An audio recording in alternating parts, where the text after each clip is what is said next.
Hello, everyone. Good afternoon. I'm Matt Murphy, Tour Program Supervisor at Eastern State Penitentiary Historic Site. Thanks for joining me again for another tour and discussion of prison healthcare. Today, we are focusing on the history of mental health care at Eastern State Penitentiary. As always, feel free to ask questions or make comments in the comments section, and I'll try to get to them at the end of our tour. Now, the history of mental illness at Eastern State is very complicated and it's difficult to unpack. When we look at the prison's entire 142-year history, the institution, at best, had a mixed track record when it came to housing and treating its mentally ill population.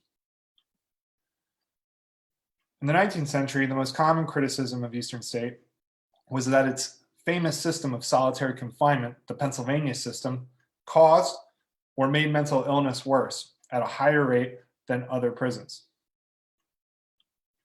Prison officials continually refuted accusations that the prisoner's mental and physical health was negatively affected by solitary confinement.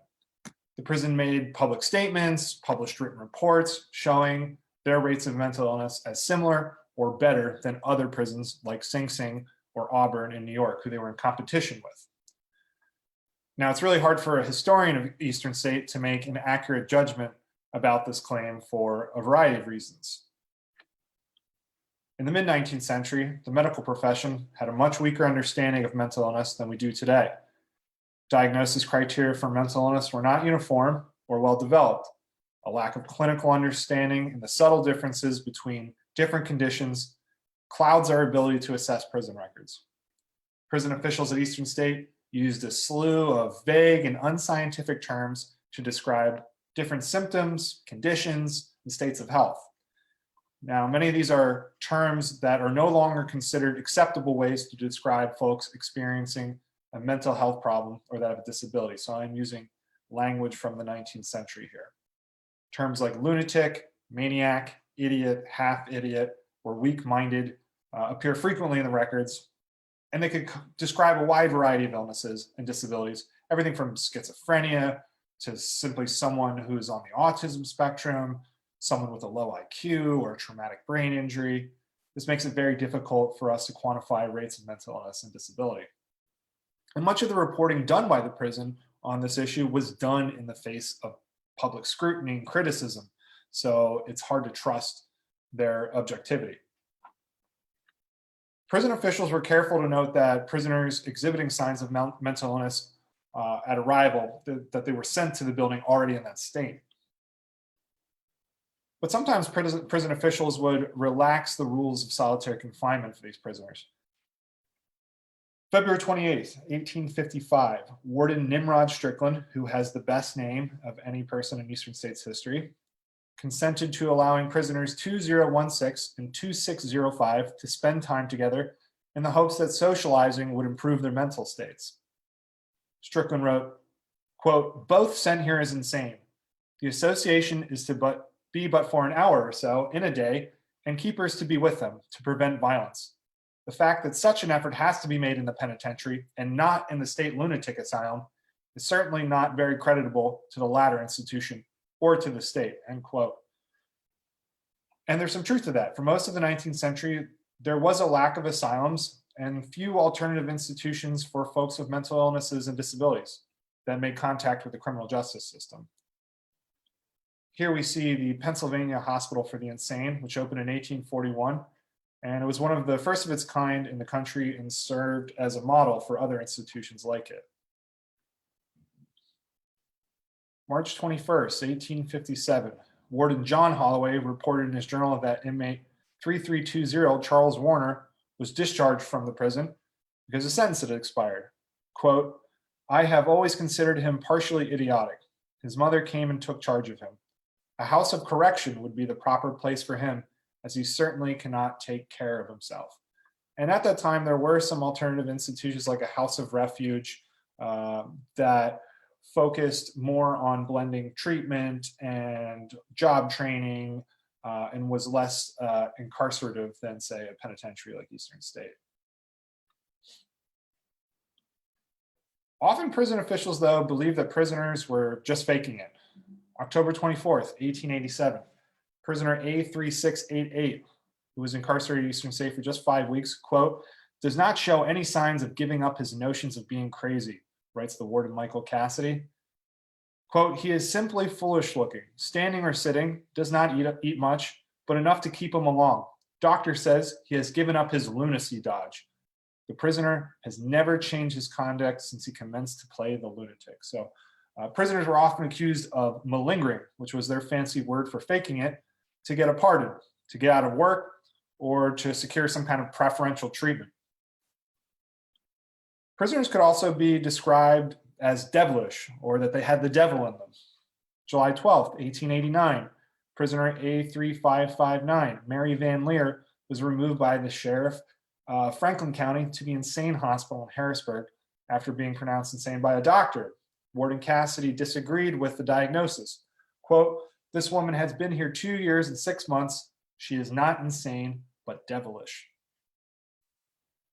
Eastern State officials made frequent pleas, however, to the legislature in their annual reports, explaining that the penitentiary was not the right place for treating people with mental illness, and that a mentally ill population made running a penitentiary exceptionally difficult. Based on what we know about solitary confinement today, life at Eastern State was probably not good for someone's mental health. Modern research indicates that solitary confinement can cause long-term psychological trauma and brain damage, even among mentally healthy prisoners. The 2014 study at Rikers Island Jail in New York City showed that although only 7% of all that facility's prisoners were in solitary, people in solitary were the source of nearly half of all potentially fatal acts of self-harm. Other studies show a quarter of suicides inside of prisons are from people inside of solitary confinement. Nearly a quarter of mentally ill inmates in the US have spent time in solitary confinement. Mentally ill folks are more likely to end up in solitary because they may have difficulty in a regimented institutional setting, obeying orders from guards, and adhering to the numerous policies inside of prisons may be impossible for them. People with mental illnesses also often end up in solitary because prison officials are trying to protect them from manipulation or abuse from other people in the population. In July of 2019, New Jersey lawmakers enacted the most progressive solitary confinement reform bill in the nation, forbidding more than 20 consecutive days in solitary. It also put restrictions on using solitary for at-risk populations like LGBTQ folks and the mentally ill. How do you feel about this new policy? Should this spread to other state systems? Let us know your thoughts in the chat. And going back to Eastern State a little bit, occasionally forces from outside the walls would confront Eastern State on the issue of mental illness. An 1897 investigation into the prison charged the institution with intentionally underreporting levels of mental illness, cruelty, and neglect. The investigation was led by a judge from the Philadelphia Court of Quarter Sessions. His name was James Gordon. He's pictured on the right here. Gordon believed the prison was guilty of a variety of offenses and abuses. Here we see prisoner James Jacob, who came up in the investigation. James was found in a cell filled with water with his door open in the middle of January. His clothes were ragged and his legs were turning blue from the cold. Jacobs ultimately died in the prison in 1911 from pneumonia. His story is just one of several that were heard by the investigating committee. Ultimately, the prison and its officials were cleared of charges, and Judge Gordon was reprimanded for bringing unsubstantiated accusations against Eastern State and just kind of stirring up trouble.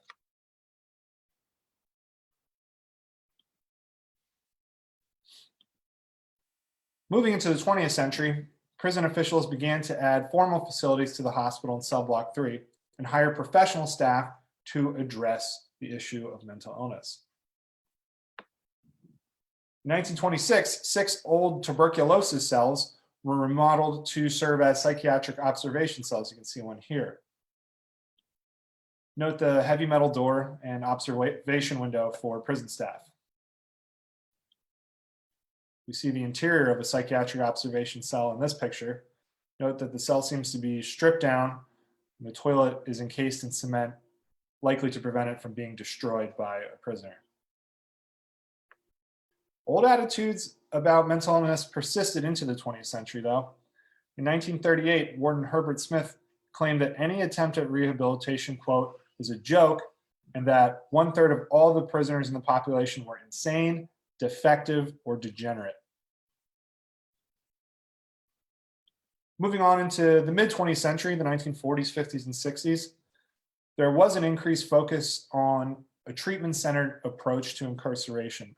Here we see the entrance to the old psychiatric department left behind in cell block 3. The prison hired psychiatrists, correctional counselors, and even guards were trained in group therapy techniques. Modern psychological diagnostics were implemented. The Minnesota multiphasic, the Rorschach test, formal lunacy commissions, which were usually a panel of mental health and corrections professionals, convened to make official determinations about the mental health state of people inside the walls. And oral histories from former mental health care staff in the 1960s remember that the quality of care at that point was very high, and that sometimes prisoners were sent to Eastern State because of the quality of care. Today, mental health is one of the most pressing health issues in the US prison system. Many scholars believe that the collapse of the state system has led to a dramatic increase in the amount of mentally ill folks inside of US prisons. Some estimates believe that there are at least 400,000 mentally ill folks inside of a prison or jail cell. The National Alliance of Mental Illness estimates that 25 to 40% of mentally ill Americans will be incarcerated in their lifetime. Some of the largest providers of mental health care in this country are jails or prisons. So, some final questions for consideration. How should the mental health sector, lawmakers, and corrections officials address this crisis? What should happen when folks have a mental illness break the law? Is a prison the right place for someone with a mental illness who breaks the law? And let us know in the chat. Thanks for joining me again. I'll see you next Wednesday at 2:30, hopefully, for another discussion of prison medical care. In the meantime, there are lots of ways to stay connected to Eastern State: Facebook, Twitter, Instagram, and at our website, easternstate.org. I hope you guys all have a great day. Thanks for joining me again. Goodbye.